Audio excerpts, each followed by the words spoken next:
Hi everyone, this is Meredith Root, and welcome to the Afternoon Snack Podcast, brought to you by Tactic Nutrition. Hi, I'm Alex Parker, owner of Tactic Nutrition, former lawyer, CrossFit Games athlete, turned health and fitness geek. I'm also into health and nutrition, a more recent CrossFit Games athlete, co-owner of Tactic Nutrition, and former engineer. We are here to have fun, engaging conversation about some of our favorite topics, including nutrition, health, coaching, motivation, and of course, CrossFit. Our goal is to give you something to think and talk about and hopefully make you laugh along the way.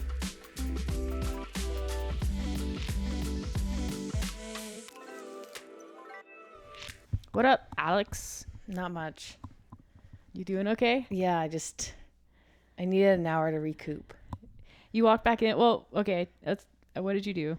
I ran, so Tuesday has been my long training run for the marathon. Today I did 32 kilometers, 20 miles, and I finished about an hour and a half ago, and then was horizontal for about 45 minutes. You actually said to me when I came upstairs, and I was like, are you okay? Do you need me to get you anything? I think you actually said, please don't talk to me right now. I was like, yeah, those touche. last few kilometers didn't feel good. Yeah. To say the least. Yeah. But hopefully, I guess, like I keep saying, that's what training's for. Yeah. So when race day rolls around and you're tapered and well fed, Yeah. Do you feel like you had 6 more miles in you? Because that's 32 kilometers is 20 miles. So you're only 6 miles away from the full thing. I think I could have done it. It would have been excruciating. But I don't think I'm not ready yet to run the marathon. I'm not ready. Like mentally or physically? Both. Yeah. So interesting. Well, I'm glad you're okay. I was worried. I still have over 2 months to train. I know. I'm like, what are you doing? What happens next? I guess just more speed work for you. Yeah, I think I drop volume down a little and start working on the marathon pace, which I feel like I'm at. So maybe the marathon pace will get faster as I get in better shape. Yeah. Better running shape. So we'll see. We'll see how it goes. I think I'm more worried about the duration than anything else. Yeah. And just the pain I feel in my body, but more running will be better. So we'll see. Yeah. That'll be cool. The first event for the games, which was masters and age group and adaptive, is a running event, which I like. I wish they would do, it was relatively long, I guess. For most of the divisions, it was 4.5 miles, which was just run. They did laps around the field. I don't know. I would like to see a long run in for the individuals too, which we might. We don't know. Yeah. But I think it's a good test. Good mental test. Plus, online competition kind of lends itself to a lot of weightlifting and strength and power-based. Yeah, there are athletes. rarely ever tests of just purely running. Even at semis, there wasn't really anything. They couldn't really. They did the ruck at West Coast Classic. That doesn't count. But that's more of and we saw that in 2019 with the ruck. It's yes, it's beneficial to be a good runner and a good, aerobically fit, but rucking is different than running. Mm-hmm. It's a different test. So I think it would be really cool to just put a straight up 10K in for people. Yeah. If you're at the CrossFit Games, you should be able to run 10 kilometers. I mean, they all can. It's just a question of exactly how bad is it for people? Yeah, exactly. Okay, so we're gonna talk about CrossFit Games today since it's starting tomorrow. We're gonna do a little. The individuals are starting tomorrow. CrossFit Games, I guess, predictions episode. Not really predictions. We're just we're not enough in the mix. You read Chalk Up and you have all those guys who are just looking at all the stats and they're making predictions analysts. And I'm just but here's the difference, right? I see who I follow and I see who did well at semis and I'm I kind of like them. I'll cheer for them. I'm not going to say I know more than these people because I don't know the stats. I don't follow every single athlete. It's not what I do.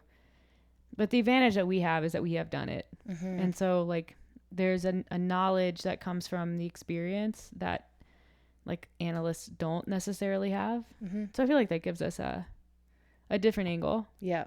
And I don't know, our predictions so far have been pretty good. Yeah. I think. Okay, so There's two elephants in the room. Yeah. I thought there was only going to be one, but now there's two. Yeah. We really should start a timer to make sure we don't spend the entire episode on this. Yeah.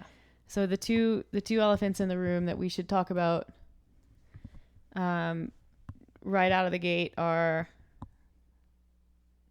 the drug testing, the positive drug tests From team, and now what we're seeing with on-site COVID. Yeah. So let's start with the drug testing with teams. So as expected, about 3 to 4 weeks before the games started, we started catching wind or getting word of failed drug tests. Because if you don't know what that process is like, they test you at semifinals or regionals, and then within 2 to 3 weeks, you have your result. And if you're negative, nothing's in your system, you're not notified, carry on, which is pretty standard procedure across other sports and testing organizations. And then if you are tested positive, you're notified, and then kind of immediately the appeal process begins, which almost everyone appeals, I think. And that process can be quite lengthy, and so that's why it's not announced immediately after the positive drug test, because you have to do the B sample testing, and if you're getting lawyers involved, like now they're going through all of the chain of custody on sample handling and all this stuff, so it kind of drags out. So there were 5 teams that tested positive or had one of their team members test positive out of semifinals. One, I guess it was not technically a positive test. She was just sanctioned under USADA from weightlifting. But the other 4 were. And so then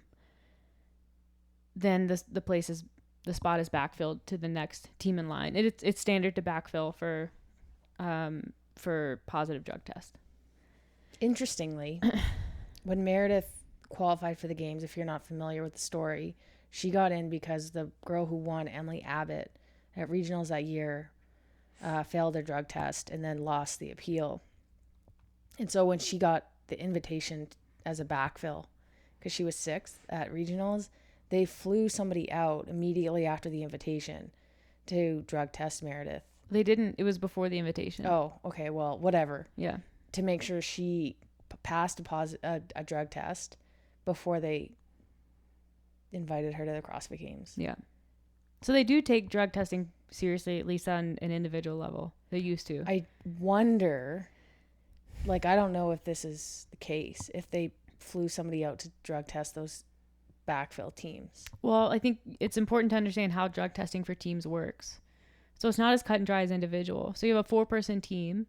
Only 2 of the individuals are tested. Which is stupid. So you're not testing the entire team. Why wouldn't you test the entire team, especially when the positivity rate is quite high? Yeah, clearly. I mean, they might change that policy moving forward after this year. It's not something that doesn't could answer change. my question. I don't have a good answer for that. Probably money. Yeah. Drug testing is very expensive to do, especially they're running the full WADA panel. It costs a lot of money. CrossFit, you'd like to think that they have a lot of money. They don't have that much money. So they're paying out of pocket for this stuff. They're trying to just you think 50-50 shot, it's better than nothing. So I don't think it's wrong to do it that way. But I do think maybe it could change in the future as the sport grows. Do you know how much it is for one test? Gosh, I know if you were to run, if you wanted to test yourself, it would be around $1,000. If you say, I would like to run a WADA banned substance full panel on myself, urine analysis, that's $1,000. I imagine that they would get a discount with through Drug Free Sport and then these labs for doing so many, but I don't actually know. Yeah, so 2 out of 4 team members are tested, and then I'm not positive. I would go on a limb and say they probably didn't fly anyone out to test backup team. Yeah. Which I think they would have done for individual, just because the precedence is set, and it's individual is a bigger competition than team. So can we talk about the one girl? She was on Move Fast, Lift Heavy. Yeah. Chris Harris's team. Yeah. So she tested positive for DHEA.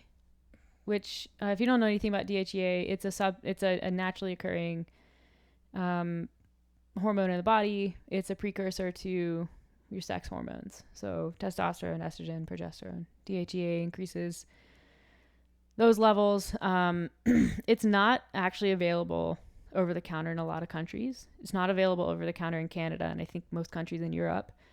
You can buy DHEA right off the shelf in drugstores in the US, which is crazy. And the reason it's kind of crazy. But it's weird because you can't get Advil Cold and Sinus off the shelf in the US. Yeah. It's also, you shouldn't, in my opinion, be able to buy melatonin off the shelf. Yeah. You can do that. Okay. So DHEA is routinely prescribed in, like, it's something, DHEA is something that's measured on blood tests. And it's kind of indicative of hormonal health. If you have low DHEA, there are a number of reasons that could be, a number of causes, and there are a number of ways to fix it that don't have anything to do with supplementing DHEA. But a lot of doctors will prescribe DHEA. Like, I guess a lot of like shift workers and stuff. Yeah, it's sort of training. Yeah, it's an indicator of that, like, quote unquote adrenal fatigue. Mm-hmm. It's just when your DHEA is low, you don't feel well. Yeah. Like, you're just kind of like low energy, foggy, low libido, no desire to train. And that kind of goes to like, well, what does DHEA do? In women, it's increasing levels of estrogen and testosterone, which are both, those are the anabolic hormones in the female body. And so when DHEA goes up, we see higher levels of those typically. And so motivation to train and output goes up. And then if testosterone is going up also, like, obviously that would have a positive effect on muscle mass and performance. And that is why DHEA is considered a performance enhancing drug. Now, her argument, I don't even follow people. As soon as they get a positive drug test, yeah, I go to their Instagram and I'm like, what kind of bull excuse? Yeah. And that wasn't bleeped out. I didn't say that word because I'm trying to keep this PG. But what kind of excuse they're going to have, yeah, or explanation to try to protect their reputation. Yeah. Because it's so interesting. It is. What's it going to be this time? I think in this case, like, if you take what she said at face value, which I almost never do, but I'm willing to do for the sake of this argument. She's saying that she's into holistic medicine. She takes a lot of supplements, and this is one that she takes herself to, fix a number of problems. DHEA supplementation in young individuals is stupid. And the reason why they prescribe it to older people and not younger people is that prolonged supplementation of DHEA increases risk of hormone-related cancers, like, a lot. So your risk of breast cancer goes up, your risk of cervical cancer goes up, because now you're manipulating your hormonal status in a unnatural way. You're taking exogenous hormones.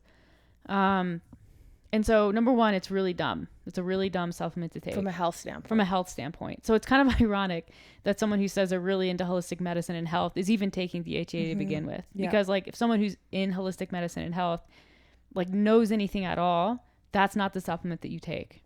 Okay? Okay. The second problem I have with that, and it's this problem that you kind of see periodically when people get positive drug tests. It's like, have you even read the drug testing policy? Like, it lists out everything that's banned in the drug testing policy. And if you're not sure, you can then go to WADA and look at everything that's banned on WADA. You can search, you can type in DHEA. Oh, DHEA is a banned anabolic substance. Who knew? I guess I won't take that. Like, is this a professional sport or is it not? Yeah. Like, I understand team is a bit more amateurish. I get that. There's no team manager who's like, hey, by the way, I don't know what supplements you're on, but if you're on any of these, stop. Yeah. Like, you don't, maybe, I don't know, like in the Olympics, I guess you're a little watched over a little bit more closely. Like, there's less independence in an Olympic sport because you have an assigned coach. You have maybe a dietitian working with you, or trainers, things like that, where you're reporting what you're taking. Yeah. Maybe that's a little bit less likely in CrossFit, but at the same time, like, it's pretty easy. Like you said, it's pretty easy to find out.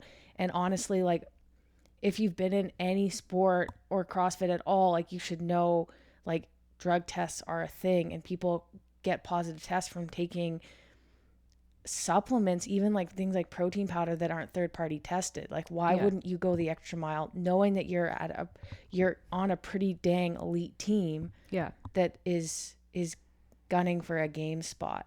Yeah, exactly. Which brings me, this is a bit of a, it's related, but it's a little bit of a, just the girl who was in the Olympics, the U.S. Olympic trials. Oh, the sprinter. Yeah, who got tested positive for marijuana. Yeah. And everyone's all up in arms about her not being able to compete. Oh, it's just marijuana. Well, how come, like, it's not hard to not smoke marijuana. Like, everyone knows that is on the banned substance list. Yeah. Regardless of whether it's legal or not. Like, straight up, she shouldn't have done it. Right.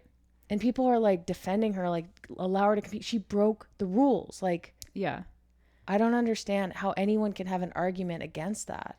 I guess the argument that some people are making the argument like, oh, it's just marijuana. And I get that. But it's also your responsibility as an athlete. It's a rule. It's just a rule. I guess some people are a little upset that they think that the rules were applied in an unfair way based on precedent that have been set with other athletes like Michael Phelps. Okay. Like I can't remember the other one who also had a marijuana thing. And it's one of those, like it happens so infrequently. Like, yeah. I think that there isn't really a precedent set. And so any inconsistency looks like a bias, and it might be a bias. And if it is a bias, then that's something to be upset about. And maybe we find that out later. But when you back all the way up, it's in the rules. Yep. And whether the argument shouldn't be like whether, like the argument, if you want to make the argument, maybe it should it be in the rules? But the fact is it is in the rules right now. And so you have to adhere to the rules as they're written. Yep. But I'm a rule follower, so. Yeah. I guess the bigger question, so understanding like 20% positivity rate for teams, there were 5 backfills that are, whether they were tested or not, we don't know. So just based on statistics, you could probably assume that at least one of the 5 backfills would also have a positive. Mm-hmm. That's just sort of an interesting caveat, not something to be debated because we don't know. Do you think that there is a drug problem in the sport of CrossFit? Oh, wow. Like, I really want to say no. I really want to say no. And I want to be almost ignorant to the fact that there are, like, like the positivity rate is so high. I think at the very, very top level, it is not a problem. I think at the team / cusp level, people who are like maybe just qualifying for semis, it is more of a problem. Yeah. Like in the past, it seems, and again, I'm not familiar with the statistics, it seems as though there's a higher positivity rate among random testing outside of the qualifications for the CrossFit Games. Yeah. So like at regionals, the people who are coming in like 30th place who are just randomly picked, mm-hmm. they get a positive test. And I guess randomly should be like air quotes. Like, I don't know, maybe somebody's reporting them. It's often a snitch. But I think it is more of a problem at the kind of the lower elite level rather than the top elite level. Yeah. Those top athletes, and there's so many theories behind the way, CrossFit covers up positive drug tests. I don't know. I literally don't know. But they are testing those athletes at different times in the season, like off season and stuff. Even the guy who was third, Ricky Gerard, like he's still been tested periodically during his suspension. Yep. So that's good. And so, it's going to be a little bit harder for them to like cycle off. Yeah. Not knowing when they're going to be tested. And to be honest, CrossFit doesn't really have an off season. Maybe like during COVID, there was maybe more of one, but in the general season, it's like you have Wadapalooza in January. So you don't even, that's months away from the season. Yeah. You have a lot of summer competitions. So unless an athlete isn't going to any of those competitions, which you don't see very many elite athletes only doing the games. Right. they're getting tested at all those events. Yeah, or it's likely. There's a chance. Yeah, anyways. yeah. Yeah, because they started testing at the bigger events back in like 2016, 2017, I think. Yeah. Do you think it's a problem? I think there's 3 concurrent realities. I think that at the upper amateur level, lower elite, probably more people, because there's incentive to break through for whatever reason. I don't think there's actual real incentive to take drugs. I think people just, they want to be good. And so I think that you're right. They want to justify all the time they're spending in the gym. Sure. But I think there's a reason why you see that. And I agree. I think that it's more of a problem at the lower level. The second reality is I think that there are elite athletes who probably use drugs and just do a better job cycling because they have people who know what they're doing. Yep. That's valid. With micro dosing and stuff like that. So it's literally, there's a way to take it and never test positive. And I read something on Reddit a long time ago, and it was this guy that did kind of a tell-all, and he'd worked with like professional tennis players, like all these people, and he was like, oh, there are ways to take testosterone and to take PEDs, and so like such small doses at frequency, like like shorter windows, so that it never accumulates in your body at a level that would be tested or generate metabolites that would be tested. But it would be enough to have a performance benefit. Correct. Especially when you're looking at things like insulin, HGH, stuff like that. I got an email from a guy. I think he like DM'd me. Maybe I put something up about like a positive drug test or something. And he was like, you wouldn't believe the number of like CrossFit athletes I've heard of that are, doing. Yeah. And I'm like, okay, how do you know this? And he's like, well, I'm going to send you an email. You remember that? Oh yeah. He sent me that long email explaining like, it was basically that conspiracy theory on why CrossFit encouraged drug use early on in the sport. And it was like covering up their top athletes. Yeah. And I didn't even respond. I was like, I don't know who you are, but you've made this up. I just, these athletes do work really hard, and I hope that that's not the case. Yeah. So, but anyways, unless there's like really, really like compelling evidence, I'm not going to believe just some random guy emailing me. No. So, I do think that there's probably a couple who are just really good at cycling. And the third reality is that there are a whole lot of really good CrossFitters that are completely clean. And I think that's kind of the bigger reality. I think the people at the top of this sport are just, they're genetic freaks with a ridiculous amount of work ethic, and they found a way to train the human body in a way that you can start to reach full expression. Yeah. But yeah, with anytime you introduce money into sports, like you're incentivizing performance, you're going to see some people are going to try to then use performance enhancing drugs. It's inevitable. Yeah. But I think, they're doing a decent job with drug testing and weeding them out, and or at least, disincentivizing it, because no one wants to be that person, right? Especially when sponsorship money is where a lot of people make their money. As soon as you have a positive, you're kind of kicked out onto the streets, more or less. Okay, so do you want to move on to the next positive testing? Yeah, the next elephant, which is COVID. And I don't know why. I didn't even consider this possibility until it started happening. And I don't know why, because there are a number of Olympic athletes who were disqualified before competition because they had positive COVID tests. And then yesterday it was announced that Bethany Shadburn tested positive for COVID. And then this morning it was announced that Dan Bailey, who had originally tested negative because he was in close contact with Kara Sanders, who had a positive travel-related test, but then a negative test. So she's good to compete.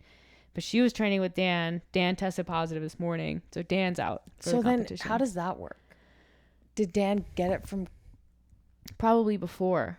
So he probably got it on the tail end of when she was contagious. Oh, that sucks. Yeah. But okay, so what's the most interesting is, of course, I'm like, well, two things. Number one, I'm like, is she vaccinated? Because like we all know the vaccine,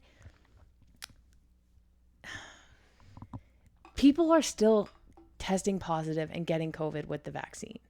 Yeah. But there's a reduced risk. Well, the symptoms are mild. Sometimes you're asymptomatic, and the transmission rate is significantly lower. Yeah. So my question was, then when we looked into this, I think you read it from Arm & Hammer's page, which was directly from CrossFit's press release on the topic. they were only testing athletes who didn't show proof of vaccination. So you had two options as an athlete, coach, volunteer, or judge. You could show proof of vaccination, or you could get on-site testing. But I wonder how far ahead they knew that. Because in my, like, and I heard, I don't remember the exact athlete it was, but there was an athlete who tested positive and can't compete in the Olympics.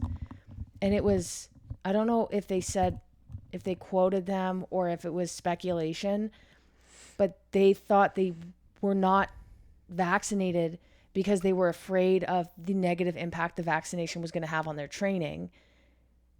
And sure enough, they can't compete at the Olympics. The thing that they were training for the past 5 years. Yeah, and it's like, had they, there's no 100%, I'm 100% sure that they wouldn't have gotten COVID, but the risk would have been like greatly reduced had they just had the vaccine. Right. And in Bethany's case, like she might not have gotten COVID, but she wouldn't even have been tested had she got the vaccine.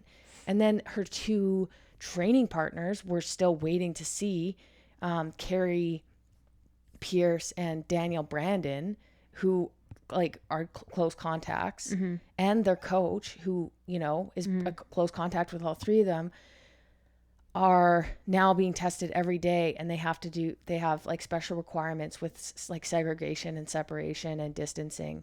Basically have to compete in like separate, like, because they're waiting to see if they subsequently test positive after being in close contact with Bethany. So I'm like, if Bethany knew, or if any of these athletes knew ahead of time, like if you get the vaccine, you're not going to be tested at the CrossFit Games and your competition won't be in jeopardy.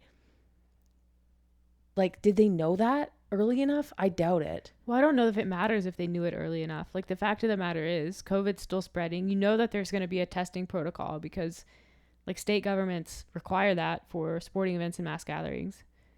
So whether or not you know exactly what the policy is going to be, like there's a way to significantly reduce your risk. There's enough other arguments for getting the vaccine, right? In my opinion, beyond being able to like not get tested at the CrossFit Games. Yeah, I heard the other day, and it was on CNN. So, I mean, if you guys are not CNN followers, that's fine. Sort of left leaning. Yeah, it is. But they said that, and I didn't look up. I don't know if you looked up the statistics in the US or just in Canada, but only 50% of the population in the US is fully vaccinated, which was very surprising to me. It was like ahead of Canada, and then it just seemed to come to a complete halt. Yeah. Like everyone who wanted to get vaccinated got vaccinated, and that's it.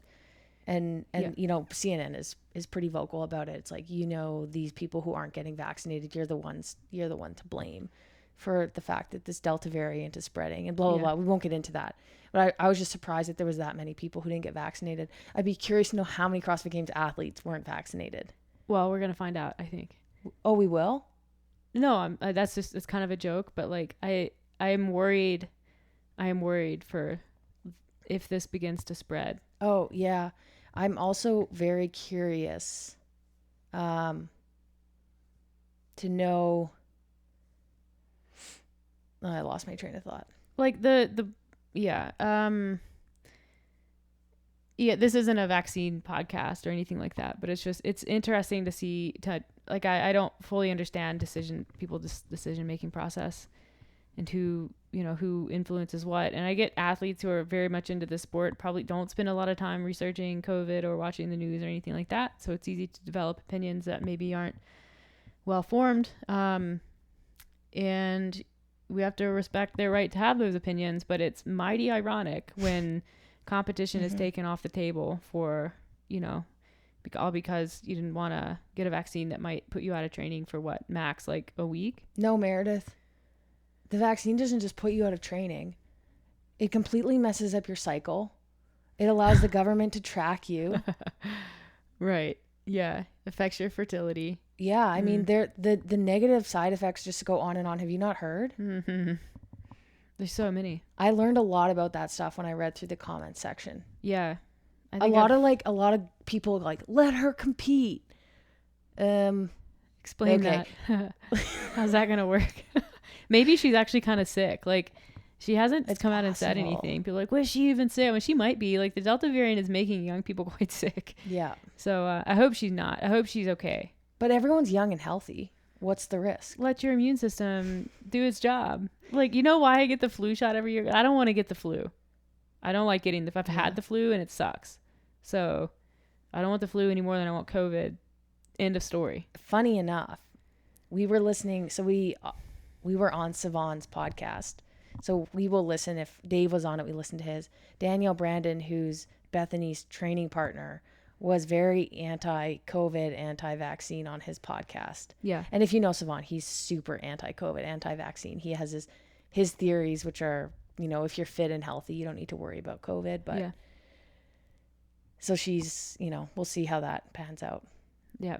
Hopefully no one gets seriously ill. And it's just a learning lesson for everyone. But so that'll be something to keep an eye on, I think, as the weekend goes. It's short enough where maybe we get everybody through and then you learn about cases after the fact. I don't know. Mm-hmm. We'll see. But I hope it doesn't spread. I hope it doesn't turn into like a thing and make people who have issues sick. All right, let's get into the games, shall we? The events that we know so far, we're starting off tomorrow, event 1, with long swim, longer paddle. So that's going to be a 1 mile swim in the algae lake and then a 3 mile paddle. And the paddle this year is not a prone paddle board, it is a kayak. What do you think about that event? I don't know. I don't understand why they have fins. Yeah, I thought that was an interesting addition because so 2019 was a long swim and that was a 1,000 meter, which was the longest swim in CrossFit competition to that point. And that's a long swim. 1,000 meters is a long way. So I was thinking how, like, there's really, like, a mile is sort of off the table. And then they said it was a mile. And then they said, well, we're going to give people fins. So the people who are good swimmers are extra good. And the people who are not good swimmers are, you know, they can get through it. I think it could just be, like, if you're going to use fins, I think you could just do a shorter swim. It's the same people are going to win the swim leg. It's not going to separate. It's just going to prolong. And I think it's swimming with fins is a little different. There's like a specific reason you use fins. And I think if people haven't been swimming with fins, then they're going to maybe be in for a rude awakening when their feet and calves start cramping up about halfway through. That's a good point. I don't know enough to comment. Yeah, it's just interesting. I think it's unnecessary. Like, that's it. I think you could make that an 800 meter swim, 1,000 meter swim like you did in 2019, and it would not affect the finishing results at all. Yeah. But then you don't get to say it's a 1 mile swim. So maybe that's it. I think the kayak's pretty cool because there's a lot of technique in kayak. Yeah. I don't know enough about that either.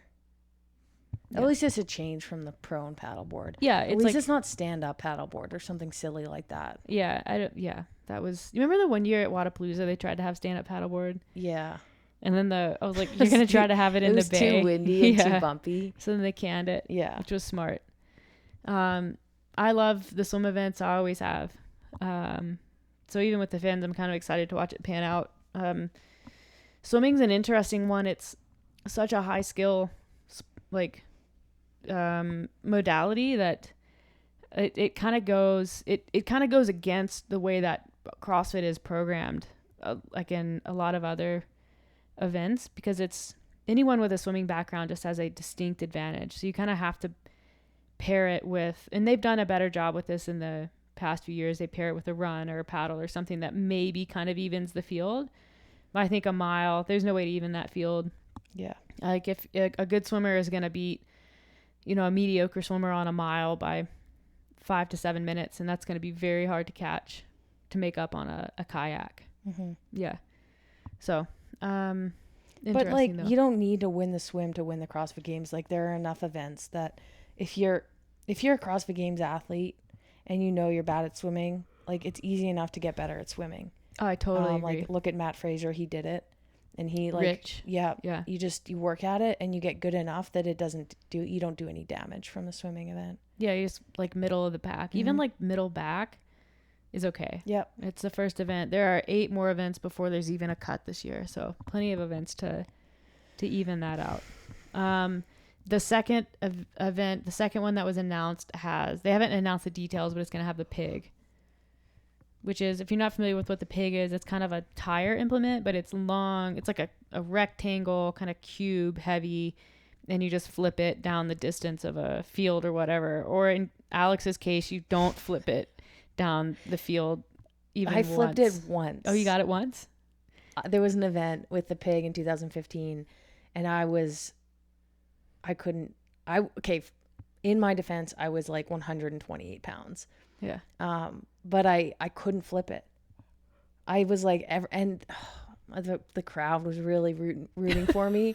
And like, I would get it almost up and they would start cheering and then it would like crash down on me. Oh, and yeah, the whole crowd. Oh, like one of those.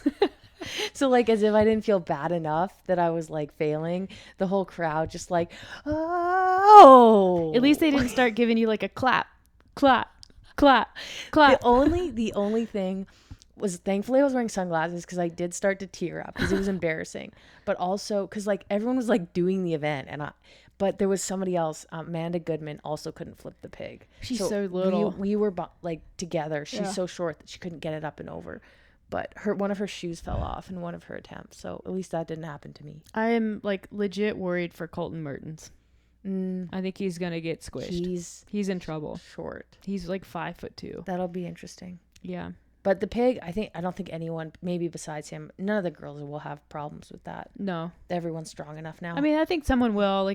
You'll see someone struggle with it, but the pig's been around for so long. Maybe they make it heavier. I don't know. And like, it's not a brand new implement. Like most people have touched one now. But I like it. I like strongman implements. What else do we know? We know that I think it's event 5. So that's going to be the rope climb, ski erg, sandbag carry. And they announced that they're using a Hustlefell bag, which is shaped like the strongman Hustlefell stone. So it's kind of like a triangular shaped sort of flat bag. That's going to be interesting. You have to carry it differently. And it's, I think, going to be a little bit heavier. So that's a great workout. I think that's a great workout. It's like 4 rope climbs, 400-meter ski, sandbag carry, 4 rounds. Yep. Just like super classic CrossFit with the strongman implement. And then the handstand walk. Which we don't know anything really about that one, except like we've kind of saw a clip of, it's got the ramp, it's got the parallettes. We don't know if there's something coming before that, or if there's something immediately after. I would have a hard time believing that it's a standalone event. Maybe. It could be. Yeah. And it just tests that one skill. Yeah. That'll be... They kind of had that in 2018 at the very end, didn't they? They did, but it was more. So it was... Remember, that was the first time that the parallettes came out. But then they also had the zigzag course, which I think is a neat way to test handstand walking. Because it's not just like in a straight line. So yeah, we'll see about that one. And then the snatch. And then the snatch, I think, will be after the cuts. The snatch is after the cuts. Yeah. So that's going to be on Saturday or Sunday. It's after the field's cut down to 20. Yep. That'll be fun to watch. So, yeah, I think between clean and jerk, snatch, like that's the coolest 1RM event. And I like it. What are your thoughts on the cuts? Yes or no? Oh, definitely. I think, it's a professional sport. There are cuts in other sports. Like the people who are getting upset about it, maybe they haven't played sports before. Like people are trying to make the argument like, well, these international athletes, you had to go like jump through all these hoops and spend all this money to come compete. And it's like, yeah, like same things happening in the Olympics right now. Yep. Like it's part of the sport. Get over it. I think it makes it way more interesting as a fan. And I think the cuts are more appropriate this year. Like, I didn't really agree with the cuts in 2019. They were too early. Too aggressive. But also, like, you needed to get rid of the majority of the field. So I understand it. But I think that once the field was reduced by, like, 70%, you could have slowed down the cuts. Because I think having... Like, one of the things you run into with reducing the field too soon is you remove... Like there's usually an opportunity for some like athletes to blow up the leaderboard either by winning or coming top 10, and you remove that potential. So what you see is then like these favorites or these top athletes just start like their margins of victory just go through the roof because there's no one there to take points away. Yep. And So I didn't like that about 2019. I do like the cut schedule this year. There's going to be 9 events before the field is cut. The only thing that's kind of interesting to me is the cut from 30 to 20 happens with just one event. So I'm really interested to see what that one event's going to be and how appropriate it is for making a cut. Yeah, but how much does one event really shuffle the leaderboard? Yeah, and that's... I mean, somebody could make a big jump, but for the most part, like, one event isn't going to shuffle the entire leaderboard. It's really going to affect the people who are in maybe like 17th to 23rd. Yeah, which will be interesting. Yeah. As a person in the games, well, we're around 30th, finished 30th. Like, the end of the games for us, that last day, we're just kind of like out there to survive the weekend / have fun. Yeah. Like, you aren't, it's very different for the top 20 and then the bottom 20. Yeah. On the weekend, like after the Saturday, it's kind of like, okay, you're just kind of there now to just have the experience. Like, you're not going to make any big jumps. You're not, crushing it. You're just, a lot of people maybe are there for the experience, and then hopefully next year they'll do better. So, like, I don't hate that they're cutting the field, that back 20. By the end of the weekend, you're not really competing anymore. I had completely stopped warming up because I couldn't handle the warm up volume. Like, I would just show up, like, do some reps, like, oh, everything's cramping, good, and then your hands are torn. You're just like ready. You want the weekend to be over. Yeah. So I think like, I wouldn't have been mad if I couldn't compete on the Sunday. Yeah. If someone was like, "You're good," I'd be like, "Okay, phew." Okay, I'm gonna go. Yeah, so I think the cuts are good. It's good from a spectator fan perspective. It's great from an athlete standpoint. It makes it more interesting, and yeah, I think it's good. There's a precedent set for cutting the field. There always has been. So I think it's a good thing. Do you have anyone who you're like personally invested in or rooting for? I mean, I have like my friends. I always I'm a good friend. We're both good friends of Carolyn Prevost, and I always cheer for her. I think she's a great athlete, and I'd like to see her have like at least make it through the cuts and have like a really good year. I think she's put in a lot of work, and what I love about her, she has a full-time job. Like, she's a teacher, and I think that's so awesome. Yeah. That she's as good as she is and like has a full-time job, but doesn't talk about the fact that she has a full-time job all the time. She doesn't make it like, oh, I have a full-time job. Yeah. And like, there are some people who are like, oh, I have a full-time job, but really, like, they have a part-time job. Not just that, but she also like plays hockey. Like, she's super athletic. Yeah. She got a CrossFit gym in her school. Yeah. Like, she does all this stuff on the side to like, help her community, help the school. Like, she's just genuinely like a very good person. Yeah. And she can drink like 8 vodka cranberries, and it doesn't even like, it's amazing. She's not even tipsy. Yeah. She's got a lot of skills. Yeah. Including that one. I think give her 9 events and the ability to like actually do some athletic things. And she's one of the more impressive people out there from an athlete standpoint. Yeah. I'm also super interested to see how Bailey Ray does. Yeah. It's the first time at the games, and she like won Atlas. Yeah. And I'm like, I know you. Was she at Atlas? She didn't win Atlas. Oh, no, she did. Yeah, the online. I only know her from through Jessica Griffith's Instagram. Yeah. And I'm like, okay, you're a games athlete. I didn't. So it's going to be super interesting to see how she does. I'm going to be watching her, but also Haley Adams. She's been on a team before. Okay. But this will be literally her first in-person individual competition. Yeah. Which is super interesting. Like, that's so rare. There are athletes like that I'm watching this year. I'm like, it'll be really interesting to see. And like Mackenzie, like, there's a lot of people coming off like pregnancies. We have Kenzie, Annie, and Kara. I'm like, okay, you guys are going to be fun to watch too, because how impressive is that? Yeah. Always Haley Adams. And then from the men's side, it's going to be interesting to see how some of the guys did last year. Yeah. Like Justin Medeiros, like, how's he going to stack up this year? Yep. And then obviously with Matt Froning not there. Matt Fraser. Who's going to win for the men? How's Vellner going to do? Yeah, the men's field has this like, we're not sure who the next president is going to be feel. Like, it's so up in the air that it's pretty exciting. Like, Brent Fikowski and Vellner did not have good years in 2019. But like, Brent typically does better later in the weekend, and he has the ability to win events at any moment.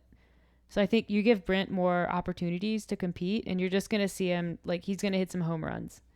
What about you? Who are you watching? Well, hang on. And the reason why that's important is if he makes it into the top 20 and then he starts winning events, just remember what the point spread does in the top 20. Now you're incentivizing events win even more, because an event win means you have more points between you and second, third.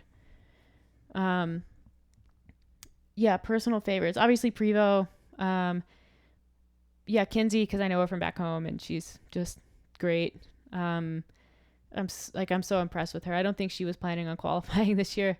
So anyone who can do this at an elite level with a kid, I'm always like, how do you do that? It's not even with a kid. It's like with a baby. It's you had the baby and you're like, you didn't the mom, so you're doing like all the hard work. Yeah. So super, like, I'm impressed that she's even there, and I think she'll do great because she's a really good competitor and will obviously do well in the swim. Yeah, as far as the rest of the girls, I find, I'm not gonna say that the teenagers are my personal favorites because they're not, but I find them super interesting. I'm like most interested in Mallory O'Brien to see how she handles like a higher level of in-person competition, because she looked pretty steely at the Granite Games. So I think she also has the potential to win some events. And again, if that happens, if she makes the top 20 and that happens in the top 20, that's just going to kind of catapult her up the leaderboard. On the men's side, probably Chandler. Fun fact, Chandler asked me on a date one time. The Granite Games in 2017. So that was awkward. And what was your response? I was like, my response was, do you know who Alex Parker is? And he was like, yeah, of course. I was like, she's my girlfriend. He was like, oh, cool. Well, Chandler's awesome. Yeah, he's really great, and he's been around for so long. Like, Chandler was that guy who you thought was a CrossFit Games athlete. He hadn't qualified. 2019 was his first year. Yeah. And so, but he's just been sort of kicking around forever in the Atlantic region, and he's in the Army. He did the Army fitness thing for a while, and then last year, I guess his contract was up, so he left the Army, and he went to West Point. You probably don't know much about like U.S. military schools, but West Point's kind of a big deal. So I think he's super interesting and really talented, and I can get over the fact that his Olympic lifting just really makes me nervous to watch. So I think I'm excited to watch him. I'm excited to watch Noah. I think Noah's really put in the work and earned where he finishes, and I hope he does well. My upset of the year is going to be Justin Medeiros is not going to finish top 5, and I will like go even further and say he won't finish top 10. Really? Yeah. That's just my guess. I like him. I hope he does well. I do too. Yeah, that's my prediction for him personally. He's been like getting help from Matt Fraser. I wonder how much that's gonna. Yeah, I mean, I'm like kind of convinced. How much can a champ help somebody in a small like? I mean, I don't want to like go down the Matt rabbit hole here, but he retired, but is also awkwardly trying to stay super relevant. All of a sudden, his Instagram is so bad. It's cringy. I'm like, oh, really? It's so bland and fake and just, ugh. Yeah. So I'm kind of disappointed. That's my opinion. Yeah. Maybe an unpopular one, but whatever. I kind of agree. And we never agree on anything. I would kind of like to see Justin do his own thing and be his own man and his own brand. And like, cause I just worry that Matt's got his claws in him and it's just going to become like mini Matt. And that annoys me because it's like, he's also part of Podium now, which is the new supplement company. Yes. I think he's got enough of he's likable enough and he's got enough of a personality. He'll be fine. Yeah, sure. Do you think there are any new implements or new formats coming this year? Maybe, I don't know. We have the bag, but that's not really a new implement. I guess I'm just waiting for like new one. triple unders to show up. Like, oh, I hope. But not. then I don't think you can judge those properly. So I would really hate to be put in charge of counting someone's triple unders. Yeah, I don't know. I'll tell you what I think or what I'd like to see. I don't think there's going to be any new implements. I think maybe like a new, like, you know, they have the hay bale thing, and then they had the barrel that you drug. They had the snail. I think you might see something like that, just like a new thing that gets dragged across the field. But it's nothing. Or pushed across the field. New type of sled. New, maybe like a strongman thing. Strongman's revenge, kind of. Maybe like a yoke, but different. I don't know. I'm going to say you'll see something new that marches across the field. That's what I think. I would like to see, do you remember in 2017 they did the 2-2-3 intervals with the rope climbs and the overhead squat? Yes. I really, really want that format to come back, because I really think one of the missing tests frequently in CrossFit is repeatability. So you saw it last year with the swim GHD, like that one that they did at the ranch. So I think it will come back. I hope it does, because I think that's one of the coolest tests of fitness that there is, because so often, everyone at the top is in good enough shape, or not everyone, but a lot of people, you don't really, like, you can come out hot, you can manage your pace, like you can kind of be all over the place. You can blow up, recover. Like, it's that ability to like go hard again and again and again and have some repeatability that's sort of missed. So I think that would be cool to come back. I hope it does. We forgot about one event, and it's a really nasty one. It's the running toes to bar. Oh yeah. Which is going to be so fun to watch, because 30 toes to bar is going to be, that's a number where it's like, if you do that unbroken, like with running, that's very difficult. Your hip flexors are going to be mangled. And just like, it's not like, it impacts your breathing when your core is that jacked up. So that one is it's 30 toes to bar, 1.5 mile run, 30 toes to bar, 1.5 mile run, 30 toes to bar. Is that it? Yeah, or is it the other way around? It might be the other way around. Anyways, whatever, it's going to be a good one to watch. And that one, that might be the one that is the event that cuts the field down. Maybe 30 to 20. Mm-hmm. And if that's the case, I think that's a good workout. You could really bomb that workout. Yeah. That would be a good workout for that, because you're going to say, okay, do you want it? Go get it. But you also have to know yourself. Yeah, but you also have a limit. Yeah. So that's going to be, where's your line, and how close can you get to that line and stay there? Yeah. Yeah. That's interesting. That'll be a fun one. Rookie of the year. Well, we have to do who do you think's, like, give me your top 5, top I don't 3. Who do you think's going to win? Tia. Well, obviously Tia. I don't know. I can't decide. I was going to say Bethany, but that one's gone. I think Haley will be up there. Katrin's always pretty consistent. Kara. Yeah. Yeah. So that's 4. And then for the men, I think you're going to see, you'll see Jason Hopper up there in the top 5. Pat Villeneuve. Noah. BKG maybe. No one's really seen. No one knows what he's up to. Yeah, I don't know. I never know about him. Yeah, maybe Chandler. A Canadian. Another Canadian. Brent. Yeah. Maybe. Sam. Maybe. Anyways, we're terrible at predictions and hate doing it. So that was a and then those are in no particular order. But I do think Tia's going to win, which sucks because it's super boring. Rookie of the year is going to go to Jason Hopper. You think? Yeah. You don't. He won MAC. Yeah. And Dave has like a thing for him. Well, that doesn't matter. I think like he beat Scott Panchik. And here's why I like. That's huge. And like, so rookies, you have him, you have Colton Mertens. Mallory O'Brien. I don't think she's going to make the cut. Mal is going to be up there. Here's the reason why, if it ends up being like Jason or Mal, if they both finish top 5, it's going to go to Jason. And I think here's why. It's because Mal, she's been competing in all these teenage divisions. So like, yes, she's a rookie in individual competition. This is not the first time that she's competed at this level. Agreed. Jason, like, he hasn't done anything. I know. Like, he was supposed to do, I think Atlas Games last year was going to be his first ever competition, and that was canceled. Yeah. So he's impressive. Yeah, he basically like went not couch because he was a football player, but yeah, I think he's probably most in line to get it as long as he has a good weekend. And he's exciting. He's super athletic, super tall. Yeah. So, and then possibly the most interesting topic of discussion this year, which is why we left it for last, is the Reebok Flex. Love it.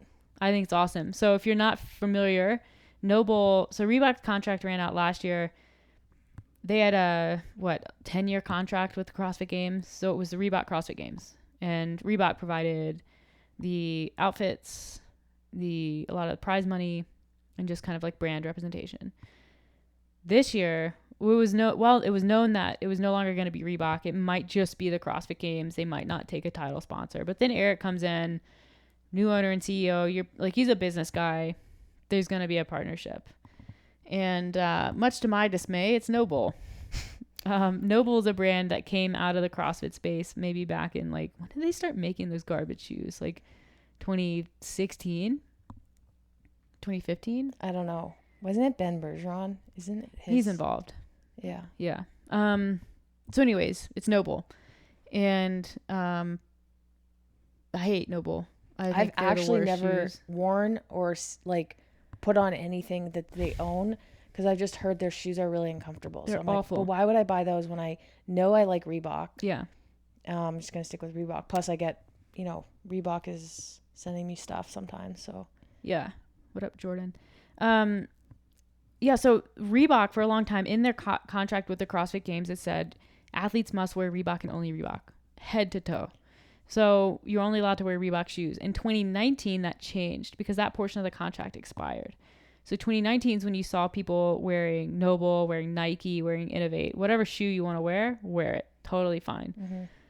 Noble did not put the shoe requirement in their contract. Maybe because they know their shoes are shit.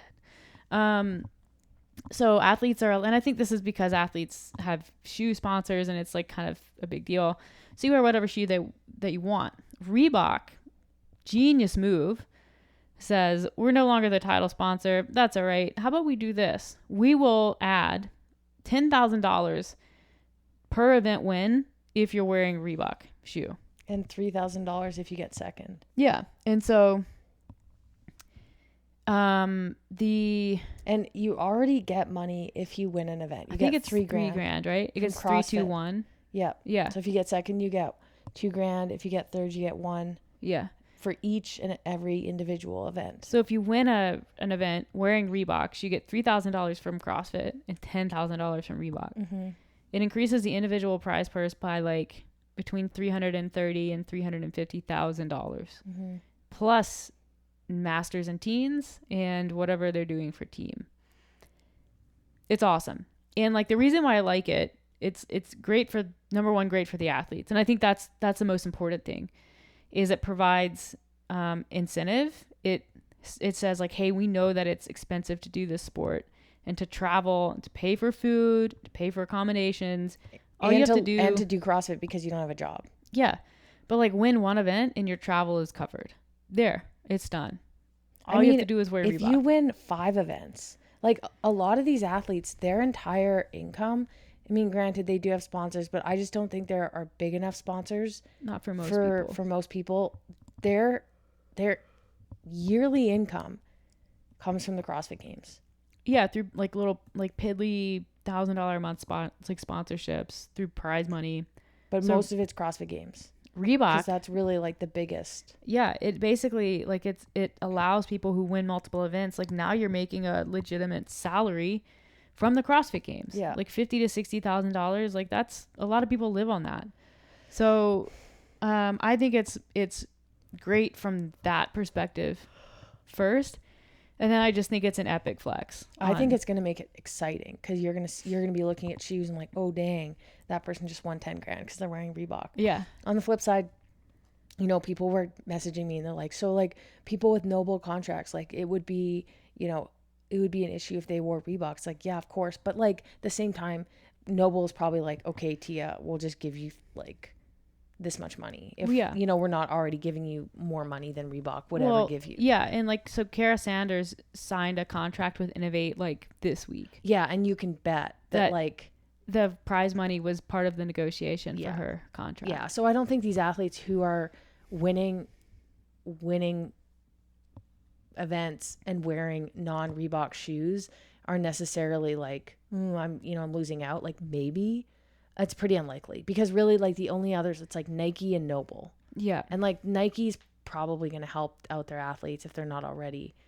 But I think it's going to be more the people in the bottom half of the field Yeah. who don't have these big contracts, who are going to be winning these events potentially just out of the blue. Like, you know, what if Kenzie wins the swim?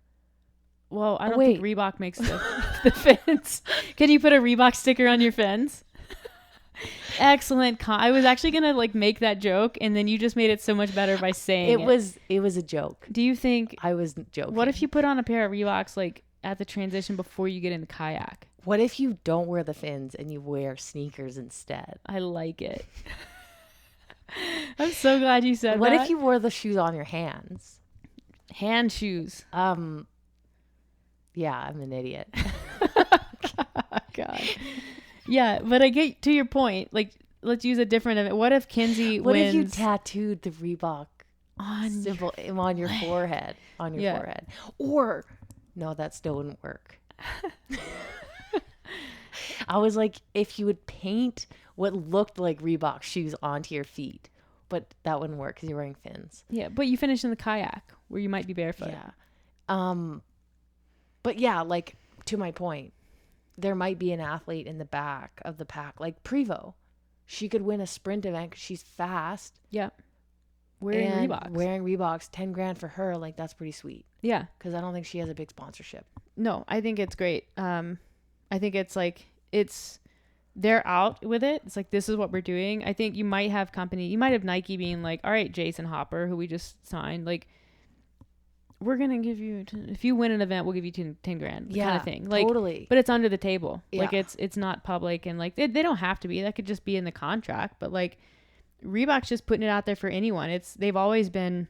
Well, it might be smart for somebody like Nike or a company like Nike to keep it under the table, because people would be like, whoa, those Nike shoes must be really good if he's giving up 10 grand to wear them. Yeah. I wouldn't make that connection. I would say like they must be paying him something that I don't know about. But for people who aren't as smart as us, I mean. Okay. Yeah, maybe. Yeah, I mean, Reebok has been like in the community since day one. So this is a very community athlete oriented public thing to do. It's not a surprise that they're doing it in the way that they are. I wasn't expecting something like that. So it was pretty cool. Totally. To see that even though they're not the title sponsor, they're not going anywhere from a CrossFit perspective. They're going to be here. They're going to be the shoe of fitness. Like, it's pretty awesome. Yep. I think, like, thinking down the road about the future of the sport, like they've talked about moving from Madison, which I think that they will in 2023. From a corporate sponsorship standpoint, like, what do you think they're going to stick with companies like Noble long term? Like, what do you think?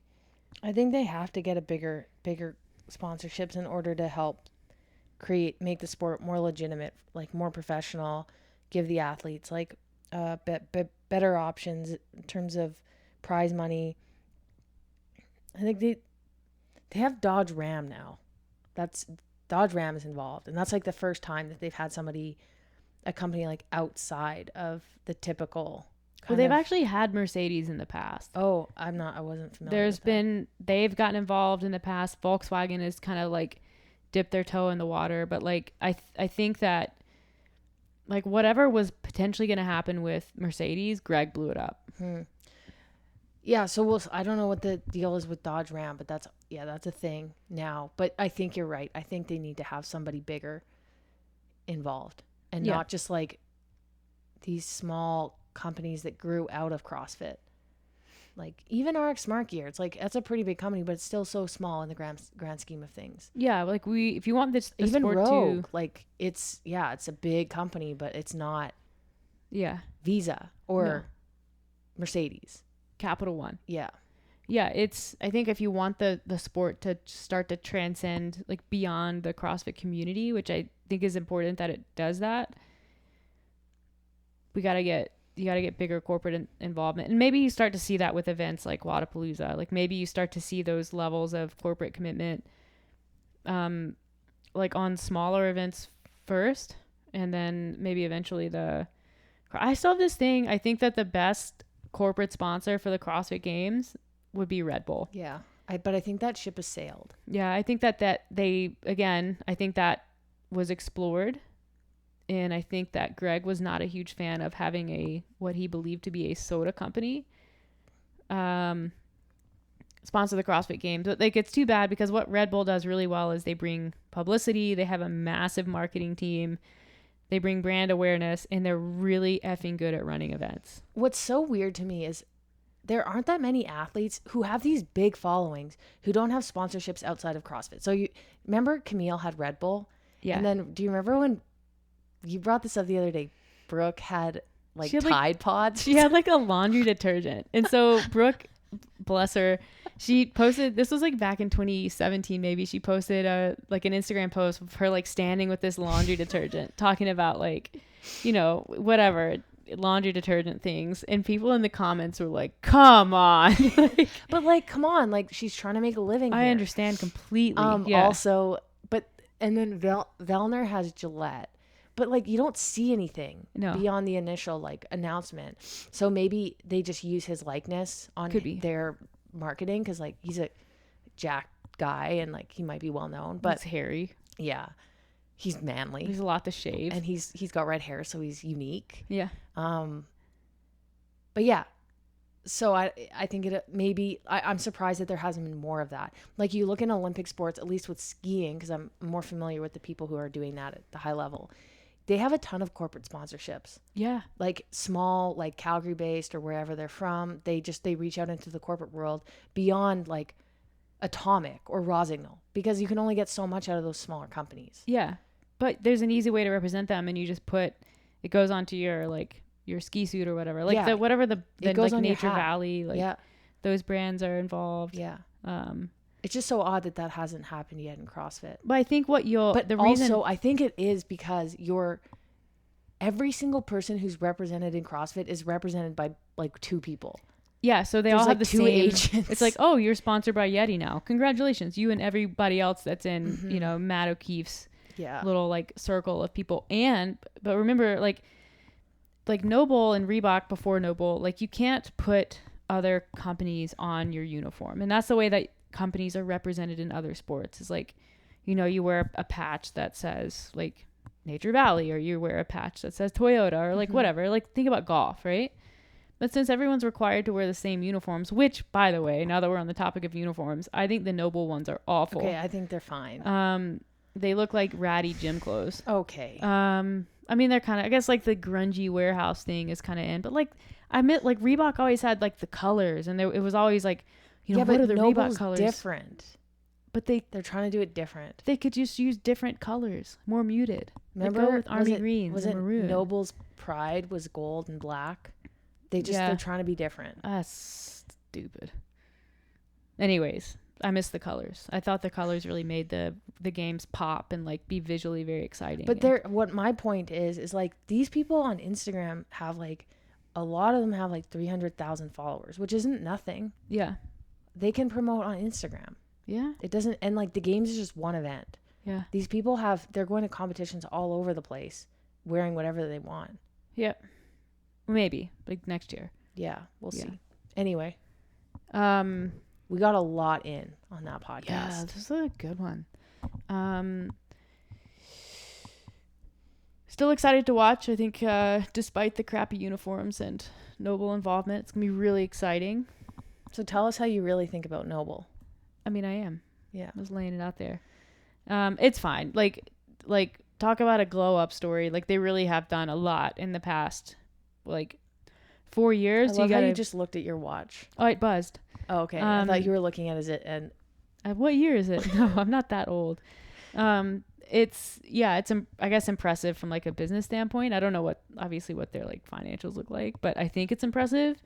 They have athletes in other sports. I don't like them. I feel like all their athletes look the same. Like we need to get some diversity going here. Yeah. Anywho. Yeah. We hope you like that. We're going to do an Olympics podcast, I think, too, later, once there's a little more to talk about. It's too early. Hopefully the U.S. women's soccer team gets their shit together. Mm-hmm. But anything else? Anything on your mind? You look uncomfortable. I'm ready to just go and have some lunch. Yeah, I can understand that. That was fun. Yeah. Cool. Well, thanks for listening. You know where to find us if you need us. Subscribe if you like it. Reach out on Instagram if you want to hear about other things. And we will talk to you guys again soon.